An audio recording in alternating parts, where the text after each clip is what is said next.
रसिक हो नमस्कार. निसर्गोत्सव सहर्ष सादर करीत आहे वेध सृष्टीचा या आपल्या नव्या पर्वातला 5वा भाग.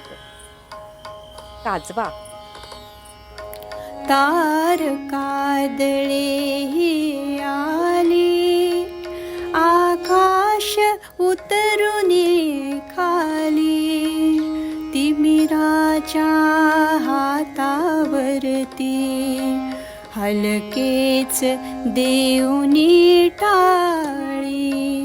क्षण एक दिसे सप्तर्षी, निमिषात अनामिक नक्षी. अंधाराच्या चालीवर चांदण चकव्याची सरशी. लेणे नाहे आभासी, ज्योतिया स्वयंप्रकाशी. घन काळोखाच्या डोही, मिणमिणती खोल तळाशी. तेजाचे रूप चिमुकले, परी कसे कमाल धिटुकले. दाटल्या तमाच्या पुढती, काजवा होत लुकलुकले. रे तुझे अजून बहाणे, नासरे रात्र गाऱ्हाणे.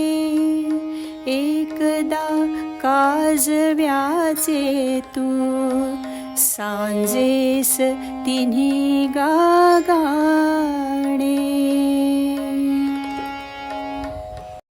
तेजाचे रूप चिमुकले. वा, किती अर्थपूर्ण ओळी आहेत या. आपल्या चमकत्या अस्तित्वाने आसमंत उजळून टाकणाऱ्या काजव्याला खद्योत असा अत्यंत समर्पक शब्द आहे. त्याचा प्रकाश बिंदू एवढा असला तरी तो कमी महत्वाचा नाही हे सांगणाऱ्या खद्योतान्योक्तीमध्ये कृष्णशास्त्री चिपळूणकर म्हणतात, गेला लोकांतराते दिनकर, सकला द्योतवीजो जगाते. असता ते जायतो ही हिमकिरण जया, सौख्यदा विश्वगाते. मेघांनी व्याप्त ऐशा गगनी, नच दिसे एक तारा ही कोठे. रे खद्योता आता तू चमक बहु, तुझे दैवबा फार मोठे. याचा अर्थ असा, साऱ्या जगाला प्रकाश देणारा सूर्य मावळला आहे, चंद्रही अस्ताला गेला आहे. सार आकाश काळ्या ढगांनी व्यापून गेल्यामुळे तारकांचा प्रकाशही जाणवेनासा झाला आहे. तेव्हा हे खद्योता, आता अंधार दूर करण्याची जबाबदारी तुझ्यावरच. किती भाग्यवंत आहेस रे तू. खरंच काजव्याच्या भाग्यात हा प्रकाशयोग लिहिलेला असतो तो कशामुळे, याचं उत्तर बायोल्युमिनेसेन्स किंवा जीवदीप्तीचे अभ्यासक देतात. काजवा हा कीटक पोटाद्वारे श्वसन करणारा, त्याच्या पोटावरच्या घड्यांमध्ये असणाऱ्या ल्युसिफेरिन या रासायनिक द्रव्याचा श्वसनावाटे घेतलेल्या प्राणवायूशी संयोग झाल्यावर होणाऱ्या रासायनिक क्रियेत प्रकाश निर्माण होतो. या क्रियेत ल्युसिफेरस हे विकर उत्प्रेरकाचं काम करतं. हा प्रकाश मंद आणि थंड स्वरूपाचा असतो. हा प्रकाश निर्मितीचा सोहळा निसर्गात साधारणपणे पावसाळ्याच्या सुरुवातीला मोठ्या प्रमाणात पाहायला मिळतो. हा काजव्यांच्या प्रियाराधनाचा, जोडीदाराला आकर्षित करण्याचा काळ. नर काजवा आपल्या प्रकाशाने मादी काजव्याला आकर्षून घेण्याचा प्रयत्न करतो, तर मादी काजवा प्रतिसादासाठी म्हणून आपला प्रकाशरूपी संदेश पाठवते. कधी कधी भक्ष्याला भुलवण्यासाठी, तर कधी शिकारी कीटकांना दूर ठेवण्यासाठी या प्रकाशाचा वापर केला जातो. काजव्याच्या जीवनचक्रातल्या अंडी आणि अळी या अवस्थांमध्येही प्रकाश उत्सर्जित होताना दिसतो. काजव्यांच्या अनेक जाती आहेत आणि अतिथंड प्रदेश सोडून ते जगभर आढळतात. काजव्यांचं जीवनचक्र, त्यांची प्रकाश निर्मितीची अद्भुत क्षमता हे संशोधकांचं अभ्यासाचं क्षेत्र, तर सामान्य माणसासाठी ते अतीव कुतूहलाचे विषय. म्हणूनच पावसाळ्याच्या सुरुवातीला जेव्हा विपुल प्रमाणात काजव्यांचं दर्शन घडू शकतं, तेव्हा काजवा महोत्सव वगैरे आयोजित केले जातात.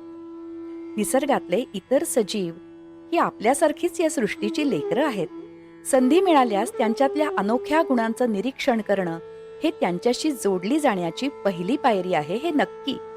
पण अशा निरीक्षणासाठी झुंडींनी जाऊन त्यांना उपद्रव होईल असं वागणं टाळलं पाहिजे.